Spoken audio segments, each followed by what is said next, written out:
Quand Clint Eastwood est entré sur le plateau de The Truth with Jessica Lange, quelque chose dans l'air s'est durci avant même que la première question tombe. Le public croyait assister à une simple interview hollywoodienne. Il ignorait qu'en quelques minutes, une femme habituée à faire tomber ses invités allait ouvrir elle-même le piège qui briserait son propre contrôle. Les projecteurs versaient une lumière blanche et cruelle sur le sol poli du studio. Chaque reflet semblait tranchant. Entre deux fauteuils impeccables, une table de verre attendait comme un champ de bataille déguisé en décor télévisé. Dans les gradins, les murmures glissaient comme une rumeur nerveuse. Certains spectateurs souriaient déjà, prêts à filmer. D'autres retenaient leur souffle sans savoir pourquoi. Ce soir, ce n'était pas une conversation, c'était une mise à l'épreuve. Jessica Lange le savait. Elle avait bâti sa réputation sur ce genre de moment.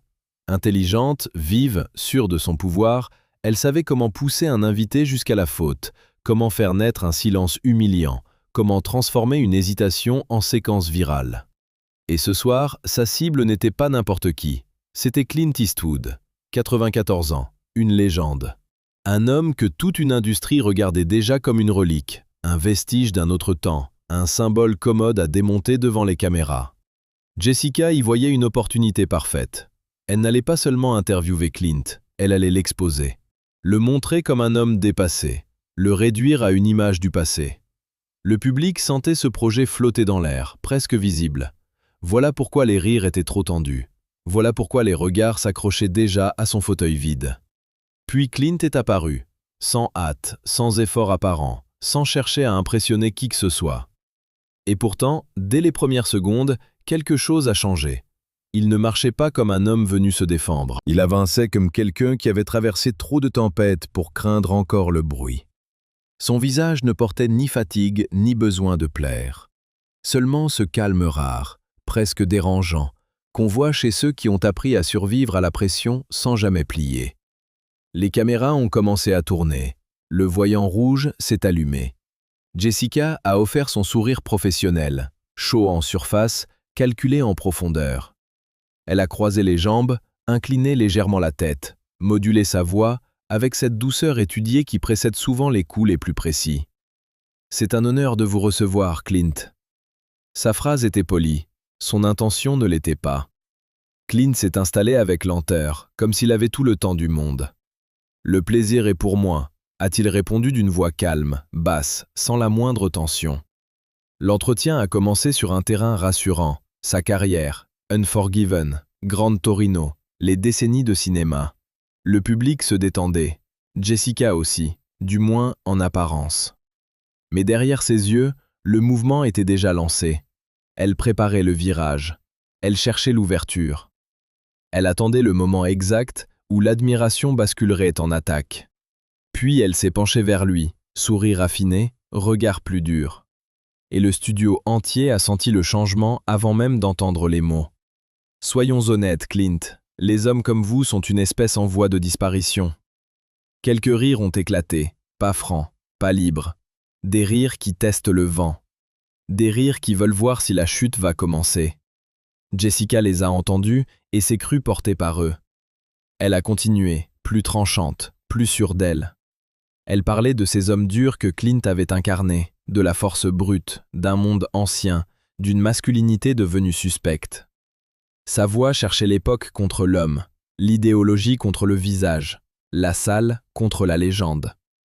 Beaucoup attendaient que Clint se crispe, qu'il hésite, qu'il se défende mal, qu'il tombe enfin dans le rôle qu'on lui avait préparé.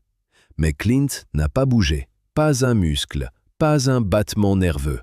Juste un léger sourire, presque invisible, comme s'il regardait venir une tempête déjà connue.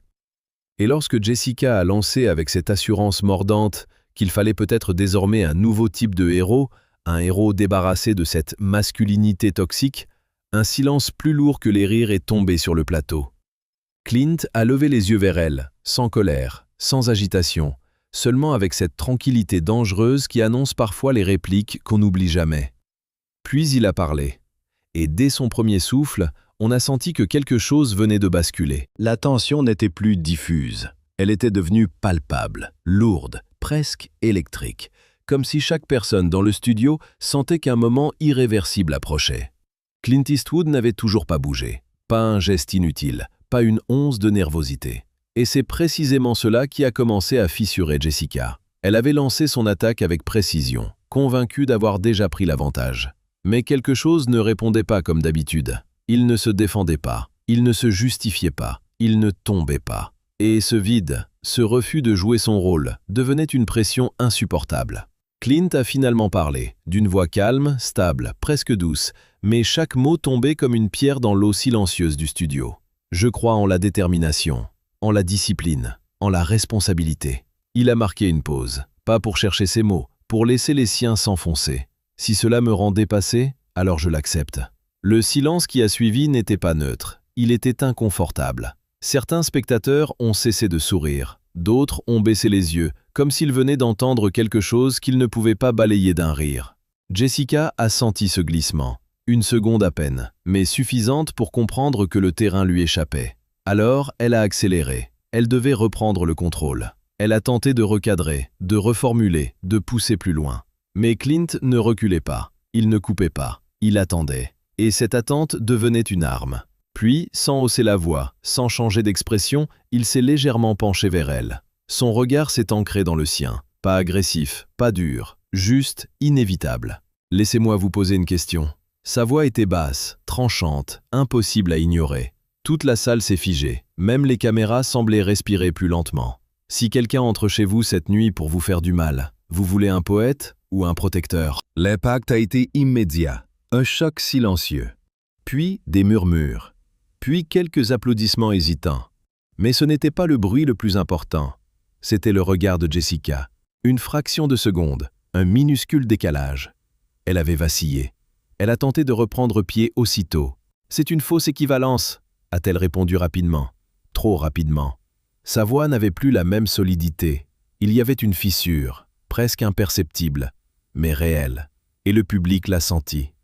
Certains ont cessé de hocher la tête, d'autres ont commencé à observer plutôt qu'à soutenir. Clint, lui, n'a pas bougé. Il ne cherchait pas à gagner, et c'est précisément pour cela qu'il prenait le dessus. Il a laissé échapper un léger sourire, presque amusé, comme quelqu'un qui reconnaît un schéma déjà vécu 1000 fois. Puis il a continué, sans pression apparente, mais chaque mot resserrait l'étau. « Vous êtes ici, dans ce studio, élégante, en sécurité, parce que des gens durs ont construit ce monde. » Il n'y avait ni arrogance, ni colère, juste une vérité posée sans protection. Et pourtant, vous vous moquez d'eux. Cette fois, le silence a été total. Pas un rire, pas un murmure. Juste ce vide dense où chacun commence à réfléchir malgré lui. Jessica a senti le sol glisser sous ses pieds. Elle a pris ses fiches, les a déplacées. Un geste mécanique, un réflexe pour retrouver une structure.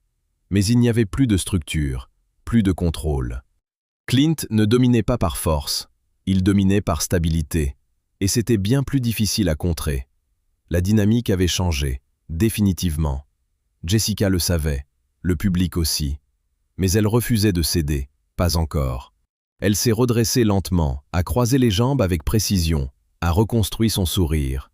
Celui qu'elle utilisait quand elle attaquait personnellement. Plus froid, plus calculé. « Je respecte votre carrière, Clint, vraiment. » Elle a marqué une pause, comme pour donner du poids à ses mots. « Mais vous ne pensez pas qu'il est temps de laisser la place à la nouvelle génération ?» Quelques rires nerveux ont éclaté, mais cette fois, ils n'étaient pas du même côté. Ce n'était plus un jeu, c'était un affrontement, et tout le monde attendait la réponse. Parce qu'au fond, une seule question restait suspendue dans l'air. Clint allait-il enfin frapper? Le silence qui a suivi n'était pas vide. Il était chargé, dense, presque lourd à respirer. Jessica venait de lancer sa dernière carte, celle qu'elle utilisait quand tout le reste échouait. Transformer l'invité en relique, le pousser doucement vers la sortie sous les applaudissements polis du public. D'habitude, ça marchait, toujours, mais pas cette fois. Clint Eastwood n'a pas répondu immédiatement. Il a laissé le moment vivre, se tendre, se fissurer, comme s'il savait que le vrai pouvoir ne résidait pas dans la vitesse, mais dans le timing. Puis il a incliné légèrement la tête, un sourire lent apparaissant au coin de ses lèvres. Pas moqueur, pas agressif, juste sûr, dangereusement sûr. Intéressant. Sa voix était basse, presque calme au point d'en devenir tranchante. Je me souviens d'une époque où les gens respectaient leurs aînés, au lieu d'essayer de les remplacer. L'effet a été instantané. La salle a explosé, pas de rire, pas complètement, mais d'une réaction brute, incontrôlée. Un mélange d'applaudissements, de murmures, de regards échangés. Jessica a perdu son sourire, une fraction de seconde. Mais les caméras l'ont capté, et c'était suffisant. Clint s'est légèrement penché vers elle, son regard ancré, stable, impossible à détourner. La sagesse ne disparaît pas à Jessica. Il a marqué une pause. L'air lui-même semblait suspendu.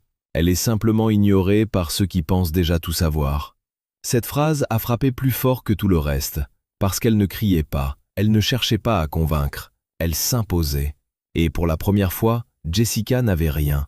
Pas de réponse immédiate, pas de contre-attaque. Juste ce vide brutal où l'on réalise que le contrôle s'est échappé. Le public l'a senti. Le pouvoir avait changé de main, complètement. Elle a ouvert la bouche, rien n'est sorti. Elle a tenté de se redresser, de reprendre son rôle, mais le rythme était brisé. Clint n'avait pas besoin d'ajouter quoi que ce soit. Tout était déjà dit. Les caméras continuaient de tourner, mais l'interview, elle, était déjà terminée dans l'esprit de tout le monde. Et quelque part, dans les gradins, quelqu'un a levé son téléphone, a enregistré, a posté. En quelques minutes, le moment s'est propagé comme une onde de choc. Clint remet à sa place la présentatrice. Une leçon en direct.